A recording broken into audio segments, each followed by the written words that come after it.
आइए दोस्तों देखते हैं सिंपल इंटरेस्ट का बहुत ही ज़्यादा अच्छा टाइप देखते हैं। और ये टाइप आपकी हर परीक्षाओं में ज़्यादातर पूछा जाता है क्योंकि ये साधारण ब्याज का बहुत ही ज़्यादा अच्छा टाइप है। तो देखते हैं टाइप का पहला क्वेश्चन क्या है। शशि ने साधारण ब्याज पर 700 रुपये का ऋण लिया। ऋण उतने ही वर्षों के लिए लिया गया था जितनी वार्षिक ब्याज की दर थी। यदि उसने ऋण की अवधि के अंत में ब्याज के रूप में 343 रुपये का भुगतान किया तो ब्याज की दर क्या थी। अब देखिए एक चीज को समझिए, उसने क्या बोला है, ऋण उतने ही वर्षों के लिए लिया गया था जितनी वार्षिक ब्याज की दर थी। मतलब जो ब्याज का समय है वो किसके बराबर है, वो ब्याज की दर के बराबर है। ये चीज आपको समझनी है। ये क्वेश्चन में बोला है कि ऋण उतने ही वर्षों के लिए लिया गया था जितनी वार्षिक ब्याज की दर थी। तो आप साधारण ब्याज की दर कुछ भी मान लीजिए और समय भी आप कुछ मान लीजिए और दोनों क्या समान है। तो मैं दर को A% मान लेता हूं और समय क्या होगा, A होगा, क्योंकि दर क्या होती है, परसेंटेज में होती है। तो मैंने मान लिया साधारण ब्याज की दर कितनी है, वो A% है और समय कितना है, वो A वर्ष है। अब देखिए हम जानते हैं साधारण ब्याज बराबर क्या होता है, साधारण ब्याज बराबर होता है दर गुणा समय। साधारण ब्याज बराबर क्या होता है, दर गुणा समय। अब देखिए आप कहेंगे ये क्या है, मैं आपको ये बताना चाहता हूं कि हमें इतने समय में और इतने वर्षों में राशि पर इतने परसेंट साधारण ब्याज मिलेगा। देखिए जैसे दर क्या है हमारी A% है और समय कितना है हमारा A वर्ष है, तो हमें राशि पर A² ब्याज मिलेगा। हमें A वर्ष में और A% वार्षिक साधारण ब्याज की दर से हमें राशि पर A² ब्याज मिलेगा। तो राशि कितनी थी, वो 700 रुपये की राशि थी, उस पर हमें A² ब्याज मिलेगा। तो हमारे हिसाब से ब्याज इतनी मिलेगी, लेकिन क्वेश्चन में वो ब्याज कितनी है, 343 रुपये है। तो अब आपके ये क्वेश्चन आपके अच्छी तरीके से अब क्लियर हो गया होगा कि मैंने ये चीज क्यों लिखी थी और ये चीज क्या है।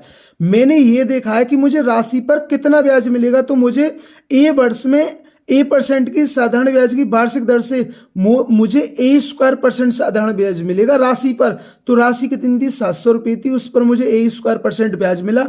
तो मेरे हिसाब से ब्याज इतनी होगी, लेकिन क्वेश्चन में वो ब्याज कितनी है, वो 343 रुपये है।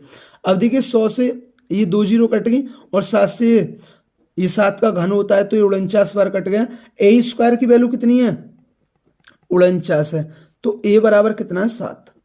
अब देखिए साधारण ब्याज की दर कितनी है, 7% है और साधारण ब्याज का आपसे समय भी पूछे तो वो क्या होगा, 7 वर्ष होगा। तो आपसे पूछी ब्याज की दर, तो ब्याज की दर क्या होगी, 7% होगी। अगर आपसे समय पूछता है तो कितना होता, 7 वर्ष होता। तो दोस्तों ये क्वेश्चन आपके अच्छी तरीके से समझ में आया होगा। आइए इस टाइप का एक और क्वेश्चन देखते हैं जिससे ये टाइप आपके और अच्छी तरीके से क्लियर हो जाए, क्योंकि इस प्रकार का क्वेश्चन अक्सर परीक्षाओं में पूछा जाता है।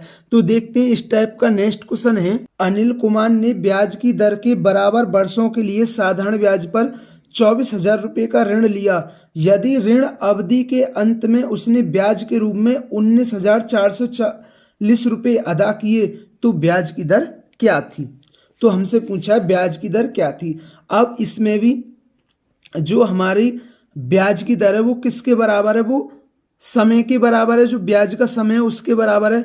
तो मैंने दर मान ली A% हमारी दर थी और समय कितना है हमारा, समय भी कितना है हमारा, A वर्ष है। समय भी कितना है हमारा, A वर्ष है। अब उसने क्या बोला है, अब देखिए मुझे साधारण ब्याज बराबर क्या होता है, मैंने अभी बताया था साधारण ब्याज बराबर होता है दर गुणा समय। तो मुझे A वर्ष में और A% वार्षिक साधारण ब्याज की दर से कितना ब्याज मिलेगा, मुझे राशि पर A² ब्याज मिलेगा। तो राशि कितनी है मेरी, 24,000 है, मुझे 24,000 पर A² ब्याज मिलेगा। तो मेरे हिसाब से तो ब्याज इतना बनेगा, लेकिन क्वेश्चन में वो कितना बना है ब्याज, 19,440 रुपये बना है। तो यहाँ से ब्याज की दर पूछिए हमसे अब कुछ भी पूछ ले, हमें A का मान पता चल जाए, चाहे वो हमसे कुछ भी पूछ ले। अब देखिए इसे 4 से काट दीजिए, 4 × 24 और 4 चौक 16, कितना बचा यहाँ 3, तो ये 34, 4 अट्ठे 32 और 2 बचे, 4 छिंग 24 और 6 से 6 अड़ते 48 और 6 एकन 6, तो ए स्क्वायर का मान कितना आ गया 81, तो ए का मान कितना आ गया 9। अब उसने क्या पूछा, उसने पूछा ब्याज की दर, तो ब्याज की दर कितनी होगी 9%। अगर हमसे समय पूछता तो वो भी कितना होता 9 वर्ष होता। तो दोस्तों मैं उम्मीद करता हूँ ये साधारण ब्याज का ये टाइप आपके क्लियर हुआ होगा और ये साधारण ब्याज का बहुत ही ज़्यादा इंपॉर्टेंट टाइप था। अगर दोस्तों चैनल पर नए हैं तो चैनल को ज़रूर सब्सक्राइब करें और अगर वीडियो पसंद आई तो वीडियो को ज़रूर लाइक किया करें। थैंक यू दोस्तों।